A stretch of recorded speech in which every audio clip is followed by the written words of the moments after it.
kesempatan yang telah diberikan kepada saya. Nah, pada kesempatan ini kita akan mulai belajar terkait administrasi infrastruktur dan jaringan pada materi yang pertama ya. Di sini kita belajar di sini kalian bisa akses layanan LMS kalian. Itu bisa diakses via handphone ya. Bisa diakses via handphone ataupun bisa diakses menggunakan laptop ya. Di sini saya sudah menginputkan materi-materi di kelas 12 itu administrasi infrastruktur jaringan. Kita akan belajar beberapa kompetensi dasar ya. Ada kompetensi dasar pertama itu adalah kompetensi dasar terkait menganalisis dan memperbaiki permasalahan konfigurasi Internet Gateway. Oke. Dan kalian juga bisa lihat mata-mata pelajaran apa ya, atau materi-materi apa yang akan kalian pelajari ya. Untuk KD yang pertama ini akan kita pelajari selama 2 minggu ya. Jadi minggu ini dan minggu depannya, dan seluruh materi itu sudah diinputkan, dan nantinya seluruh tugas latihan itu akan ke LMS semua. Jadi saya harapkan semuanya bisa mengakses layanan LMS dengan baik ya. Sudah bisa akses semua? Sudah bisa login? Atau ada yang masih mengalami permasalahan pada LMS? Sudah Pak Guru. Oke. Sudah Pak Guru, sudah bisa login. Saya sudah bisa masuk ke kelas ya? Ya. Oke. Ya. Saya coba cek dulu ya. Siswa yang sudah mengakses itu ada Aldianto Amu ya, Zulfitran Rahman, terus Muhammad Syahril Yusuf. Nah, ini masih banyak siswa yang belum bisa mengakses. Khususnya mengakses kelasnya ya. Jadi kelas yang saya sudah buka itu semuanya itu pembelajarannya via LMS. Kenapa via LMS? Karena kita bisa menjalankan pembelajaran secara 2 metode ya. Baik secara sinkronos maupun secara asinkronos. Sampai di sini bisa dipahami ya. Jadi seluruh materi pembelajaran itu akan kalian bisa akses melalui webnya ya. Oke, kita ke materi yang pertama ya. Saya harap semua bisa mengakses, khususnya untuk yang 7 orang ini ya. 7 orang ini saya harap bisa mengakses saat ini juga. Dicoba-coba untuk mengakses. Karena bagaimana caranya kalian mau belajar kalau kalian belum pernah mengakses layanan LMS-nya. Itu harapan saya. Oke, di sini materi 3.11 menentukan cara pemeriksaan permasalahan pada Internet Gateway atau NAT. Di sini kita klik, cara belajarnya seperti ini ya. Oke. Jadi sebelum mempelajari atau menganalisa atau memperbaiki permasalahan konfigurasi Internet Gateway, kita harus memahami apa itu NAT ya. Setiap orang yang dapat mengakses ke internet itu harusnya terhubung atau memanfaatkan fitur NAT ya. Jadi setiap kali seseorang berselancar di internet menggunakan komputer, sebetulnya komputer tersebut haruslah memiliki alamat IP ya. Nah, alamat IP itu terbatas ya. Jumlah alamat IP itu terbatas karena digunakan di seluruh dunia untuk saling terkoneksi. Nah, untuk menangani keterbatasan IP address tersebut, kita butuh sebuah teknologi atau fitur untuk dapat memperlambat penggunaan IP address.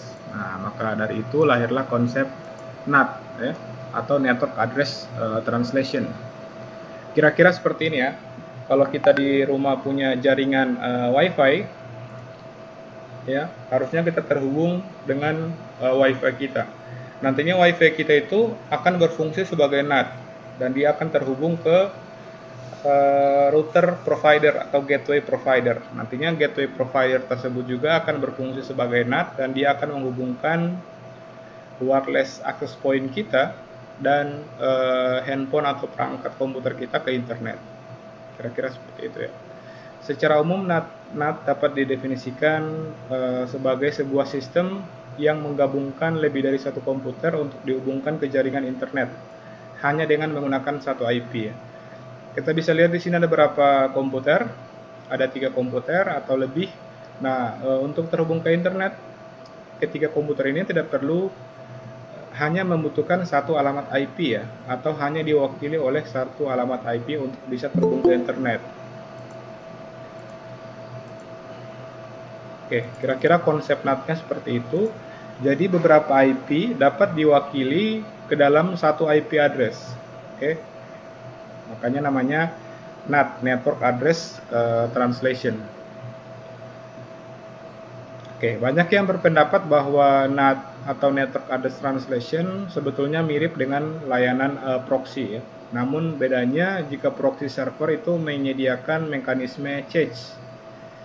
Namun NAT tidak menyediakan proses atau mekanisme change, sehingga pengguna NAT tidak ada batasan mengenai jumlah halaman web yang dapat diakses. Oke, kira-kira ilustrasinya seperti ini ya. Oke, jadi berfungsi untuk menghubungkan jaringan LAN ke jaringan WAN ya, karena jaringan LAN itu sangat banyak. Makanya kita perlu menghubungkan jaringan LAN yang telah kita konfigurasi ke jaringan WAN. Kira-kira itu terkait definisi ya. Sampai di sini ada pertanyaan terkait Network Address Translation atau ada hal-hal yang belum dipahami? Silahkan bertanya.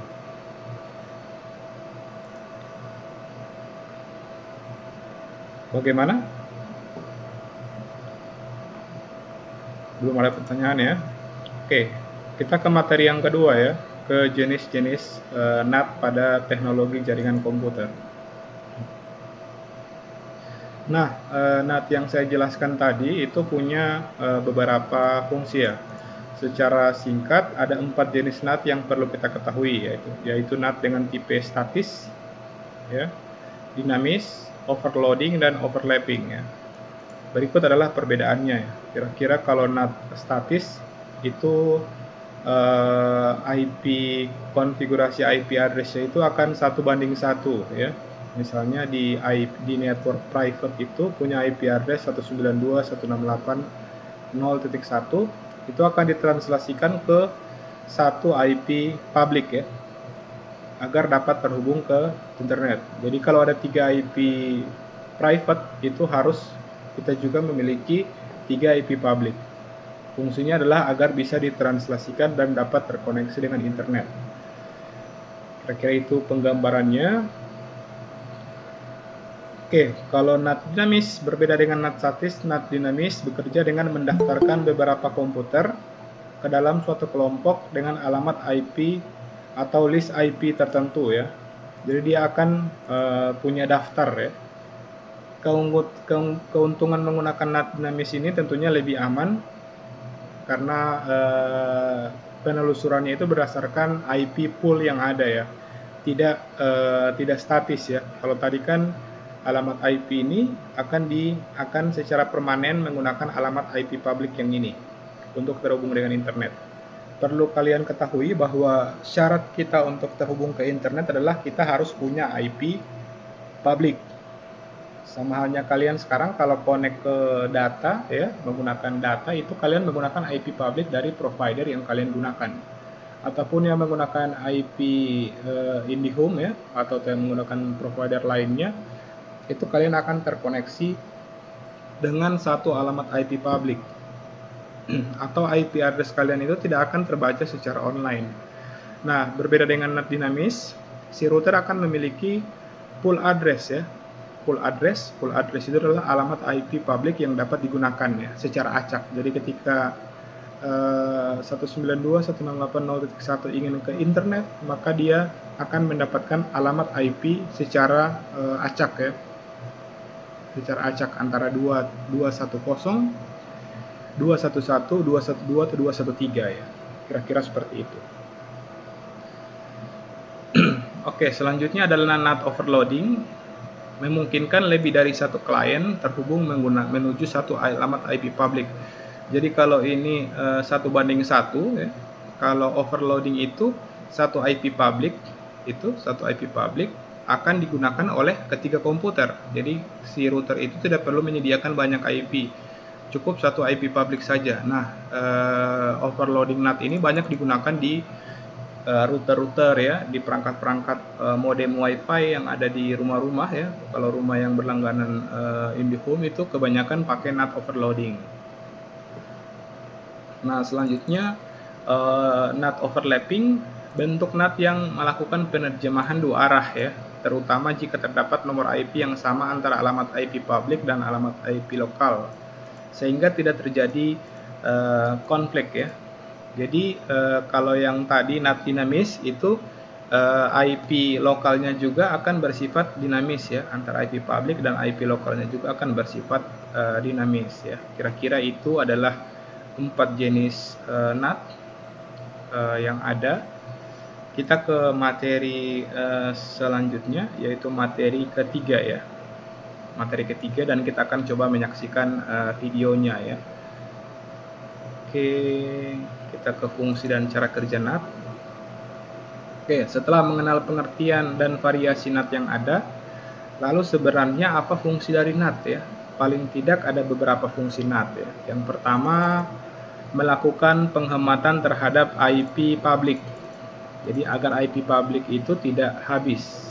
Yang pertama, karena beberapa komputer itu dapat diwakilkan ke dalam satu IP public. Yang kedua, meminimalisir adanya duplikasi alamat IP public ya. Yang kita tahu bersama, alamat IP public itu tidak bisa digunakan oleh dua host secara bersamaan. Yang ketiga, ketika terjadi perubahan jaringan ya, dapat menghindari proses pengalamatan kembali. Jadi jaringan komputer di jaringan lokal kita itu tidak akan mengalami gangguan terkait permasalahan yang ada. Yang keempat, dapat menambah fleksibilitas untuk terhubung dengan jaringan internet. Jadi dia lebih fleksibel ya. Karena IP address apa saja itu dapat ditranslasikan ke satu alamat IP public. Yang kelima, melakukan peningkatan terhadap keamanan, yang jadi lebih aman ya. Kalau komputer kita menggunakan IP public, itu yang akan jadi sasaran serangan dari internet.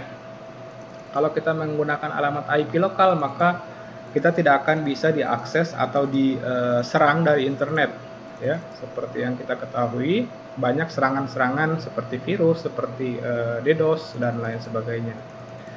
Dan yang terakhir adalah dibandingkan dengan aplikasi alternatif seperti proxy, penggunaan NAT memberikan fleksibilitas dan performa yang lebih baik. Oke, kira-kira seperti ini ya yang saya jelaskan tadi.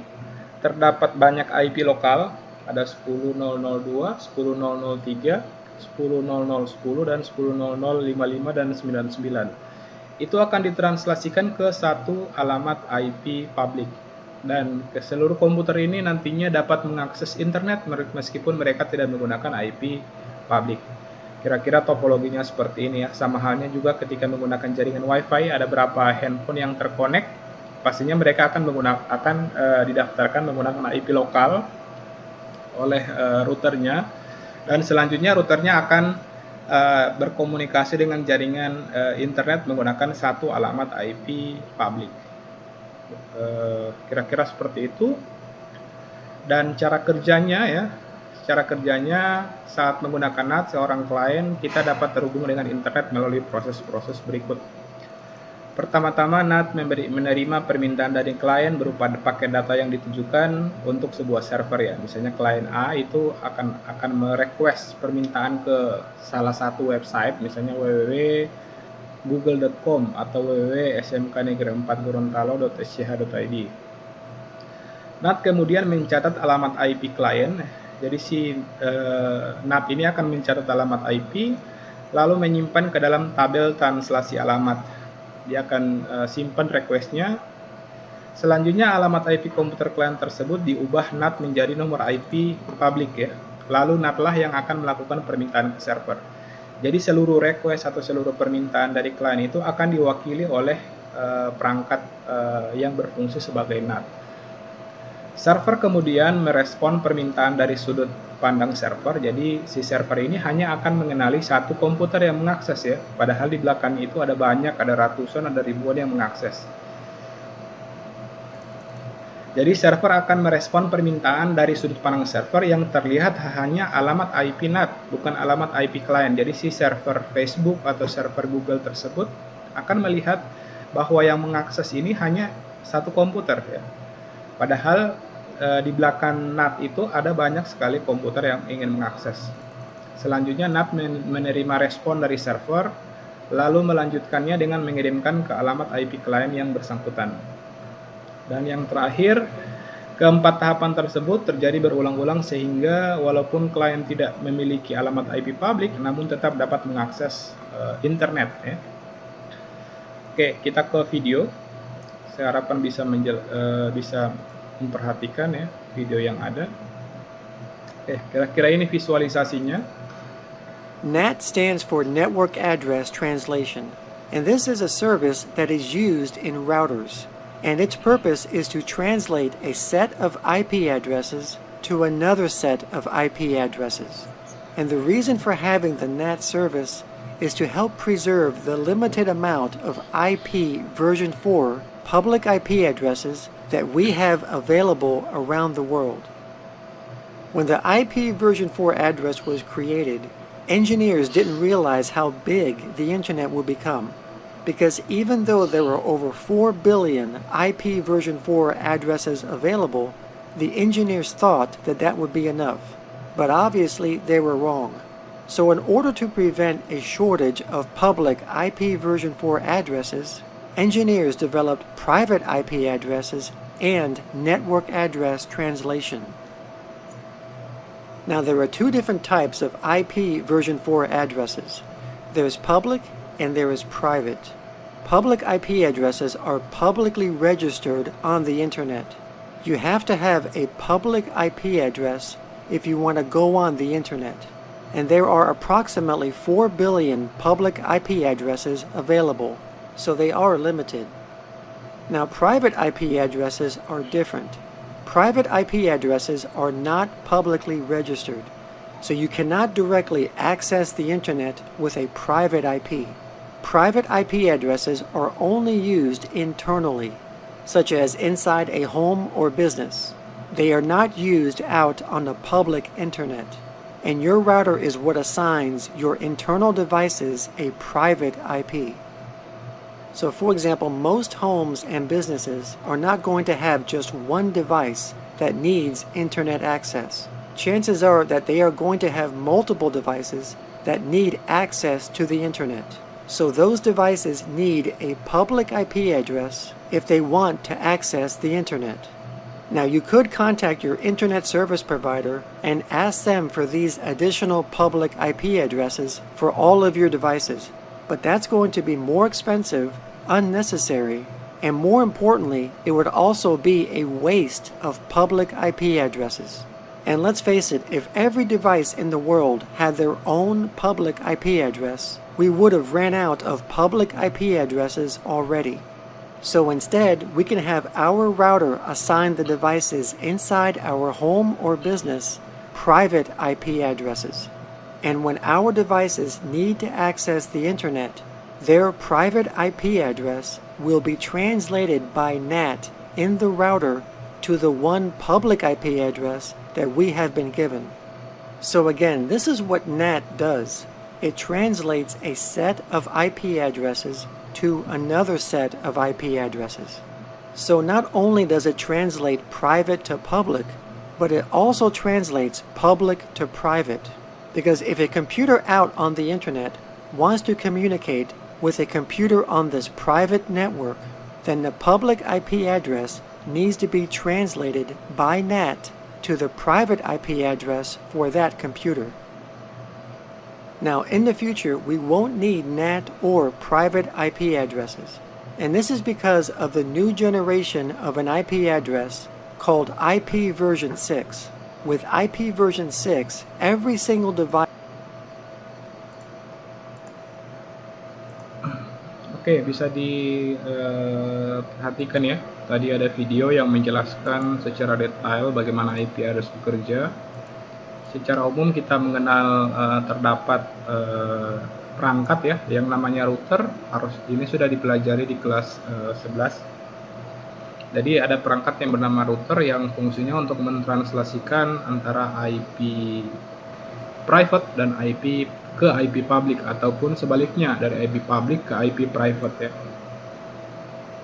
Jadi ada IP public yang masuk dan akan ditranslasikan ke alamat IP public ya. Kenapa kita membutuhkan alamat IP public? Hal tersebut dikarenakan keterbatasan IP address public yang ada ya. IP address public itu terbatas, berjumlah hanya sekitar 4 miliar ya. Hanya berjumlah sekitar 4 miliar dan penduduk dunia saat ini yang terkoneksi dengan ke internet saya rasa sudah melebihi ya. Sehingga kita sangat membutuhkan alamat IP atau konsep NAT di mana satu alamat IP public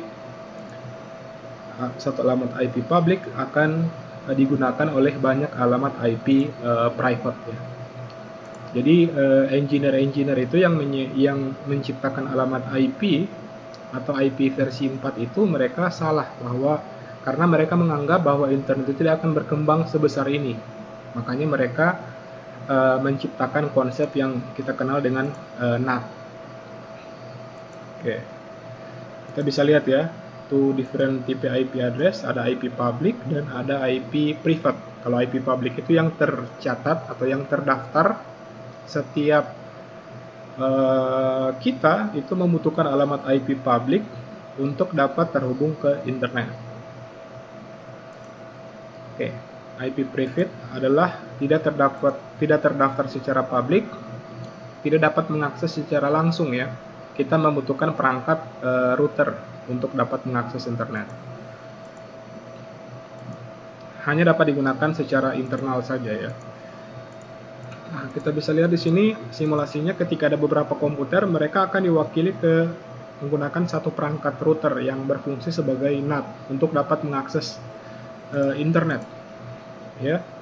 Namun sebenarnya kita bisa menyewa alamat IP public untuk dapat digunakan oleh masing-masing komputer kita ya. Namun itu akan sangat mahal karena satu alamat IP public itu dijual atau disewakan. Dari akan boros IP public, akan sangat boros dan kita akan ada banyak ancaman yang akan terjadi di jaringan lokal kita ya, karena seluruh perangkat end host kita itu menggunakan IP public. Oke, kira-kira seperti ini ya, si router akan memberikan alamat IP private sehingga komputer-komputer ini dapat mengakses internet melalui satu alamat IP public. Oke, jadi si komputer A mengakses akan ditranslasikan. Jadi yang akan berkomunikasi dengan internet itu adalah alamat IP public yang ada pada router. Oke. Alamat IP yang keluar adalah alamat IP 67.123.45.67. Ya, begitu kira-kira ya terkait penjelasan untuk apa itu NAT, bagaimana cara kerja NAT. Dan semua materi sudah tersedia di kelas kalian. Nantinya saya akan coba buat penugasan ya, tugas di sini, di mana kalian dapat menjawab secara online. Tugas ini bertujuan untuk mengukur kemampuan kalian terkait pemahaman kalian untuk materi yang sudah saya upload. Di sini ada materi 3.11.2 itu insya Allah akan kita pelajari di minggu depan. Oke, sampai dengan saat ini ada pertanyaan? Silakan, karena materinya sudah selesai. Dan untuk materi ini, bagi teman-teman yang tidak sempat hadir di kelas live-nya, itu akan coba saya upload dan akan saya taruh linknya di LMS ya. Jadi saya harapkan semuanya bisa aktif. pada layanan LMS. Oke. Pak, Pertanyaannya silakan. Pak Guru, baru kan terus so ada DP catatan tuh, baru itu di Pak Guru yang jelaskan tadi itu semua tandai sampai selesai. Iya, kalau sudah kalian pelajari ya. Oh, Jadi saya bisa tahu apakah si Siti Nurjana ini sudah mempelajari, sudah membaca materi. Nanti saya juga bisa lihat ya, siswa yang aktif atau siswa yang tidak aktif itu nantinya kelihatan. Ini yang aktif barusan itu Siti Nurjana 22 detik yang lalu. Dan yang Adi Setiawan, Agrian Syalasaguni itu tidak pernah mengakses kelasnya ya. Mungkin sudah pernah login tapi tidak pernah mengakses kelas yang disediakan. Atau belum pernah masuk di kelas ini. Nantinya ketahuan. Dan penilaian saya itu akan berdasar pada keaktifan kalian di layanan LMS. Termasuk membaca materi, mengerjakan tugas di LMS. Jadi kita tidak presentasi untuk nilai ujian itu. Kalau coba saya share ya, jadi kita kontrak, saya coba buka notepad ya. Jadi penilaian saya itu window, oke. Kira-kira seperti ini. Jadi ada ujian semester, ada partisipasi di LMS, terus tugas. Kira-kira penilaiannya seperti ini ya. Tugas dan partisipasi itu akan jadi 30, dan ujian semester itu hanya akan ada poinnya 20 ya. Kira-kira seperti ini. Jadi kalau partisipasi di LMS kalian baik dan tugas di LMS juga baik, itu harusnya sudah dapat nilai 80. Oke, sudah dapat nilai 80 meskipun ujian semester kalian itu tidak tuntas atau kurang dari KKM, itu tidak masalah. Yang penting kalian partisipasi di LMS-nya ada dan tugasnya lengkap di LMS. Mungkin itu ya. Saya tekankan sekali lagi, ini sangat penting karena pembelajaran kita online. Kalau kita masih menggunakan Teams, itu akan sangat sulit bagi saya untuk mengukur ya, karena yang rata-rata yang hadir di Teams itu kan hanya sekitar 8-7 orang. Jadi kalian itu bisa belajar secara mandiri atau secara asinkronus, terserah kalian mau belajar malam hari, mau akses Teams-nya. Dan untuk tutorial penginstalan Teams di handphone juga sudah ada aplikasi ya. Kalau yang sulit untuk mengakses menggunakan web browser, itu bisa menggunakan aplikasi ya, tinggal di download di Play Store. Ada pertanyaan lagi terkait LMS? Jadi saya tekankan metode penilaiannya seperti ini. Jadi meskipun nilai kalian ujian semesternya 20, ujian semester kalian 100, itu poinnya itu hanya 20. Kalau kalian tidak pernah berpartisipasi, tidak pernah hadir, ya, tidak pernah hadir di live dan tidak pernah mengerjakan tugas, itu persentasenya hanya 80. Bisa dipahami? Ya. Ya. Kalau masih ada pertanyaan silakan. Pak Guru berarti kan itu yang gitu karena itu kan tandai selesai Pak Guru. Iya, kalau sudah dipelajari. Kalau yang ini Pak Guru yang 3.11 menganalisis permasalahan internet gateway belum Pak Guru jelaskan tuh itu. Iya, jadi yang kalian pelajari itu yang sudah saya jelaskan ya. Kalau tadi yang saya jelaskan tadi kan masih di 3.11.1. Oke? Iya. Yang di bawah itu jangan dulu. Nantinya di 3.11.1 itu akan ada tugas. Oh ya. Nah, tugas itu jadi penilaian. Baru tugas mau kirim di mana Pak Guru? Di aplikasi juga, di LMS juga. Nanti akan saya buat sebentar ya. Akan saya buat sebentar dan akan kalian kerjakan juga di situ. contohnya itu kayak di kelas, bentar saya coba buka yang kelas 11 ya. Ya. Yang kelas, kira-kira contoh tugasnya seperti ini. Nah, ini dorang sudah 2 pertemuan. Ini ada materi kan? Ada materi live. Jadi materi live ini akan coba saya rekam dan akan coba saya upload. Jadi teman-teman yang tidak ikut juga bisa ikut belajar. Nah, ini contoh tugasnya. Nantinya akan ada soal dan kalian tinggal menjawab saja ya. Tinggal menjawab saja di bawah, akan ada tombol jawab dan kalian akan mengetik secara online. Di sini saya bisa lihat ya mana yang sudah mengerjakan. Saya juga bisa nilai. Ini jawaban dari si siswa ya, siswa yang tadi. Ini namanya Muhammad Reski Pratama. Saya bisa lihat di sini jawabannya apa dan saya bisa nilai. Saya bisa nilai di sini langsung. Bisa dipahami ya, nilainya berapa dari 0 sampai 100. Iya Pak, iya. Oke, nanti dipantau saja ya. Dipantau saja Apa guru? secara minimal 1 hari itu 2 kali lihat ya, ada informasi apa untuk aplikasi di handphonenya. Warahmatullahi wabarakatuh. Seperti ini ya. Download. Jadi bisa di-download di Play Store ya. Kalau yang kesulitan browsernya ya atau handphone versi Android-nya itu di bawah, itu bisa pakai aplikasi. Nanti bisa login seperti ini. Jadi videonya itu ada di beranda LMS. Oke, ini contoh login. Dia sudah login dan dia langsung bisa lihat kelas yang dia ikuti. Sampai di sini bisa ya? Oh ya Pak Guru ya. Oke. Kalau ada pertanyaan lain, silakan. Tidak ada. Oke. Tidak. Kalau tidak ada, saya rasa cukup ya. Semoga apa yang saya sampaikan bermanfaat. Mohon maaf atas segala kekurangan. Wassalamualaikum warahmatullahi wabarakatuh. Waalaikumsalam.